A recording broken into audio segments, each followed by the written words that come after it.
Hello Biochar fans, we're broadcasting live from the BioGranule research station here, otherwise known as our windowsill.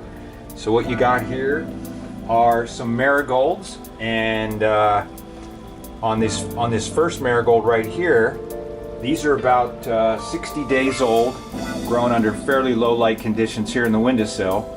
And we saw all earlier maturity from everything we've done so far, and here it is again. You can see the flowers are starting on the ones that got the BioGranules, and the ones that didn't get the BioGranules, while they're a little taller, they're more spindly, they don't have that flower yet. So we're getting earlier flowering. We could be about a week ahead, which makes sense because in our germination trials we were germinating a little bit ahead, and now we're maturing earlier.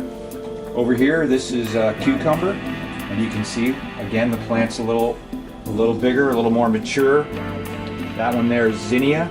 So what we're doing with this is we're verifying what we've seen at all our trials at Virginia Tech over the years, where we saw earlier maturity, earlier flowering, earlier yield, and then greater yield, 51% at Virginia Tech on the tomatoes. So we just wanted to give you that little piece of information today, and we'll keep you updated. Stay tuned for the next installment. Great. Find us online at char-grow.com.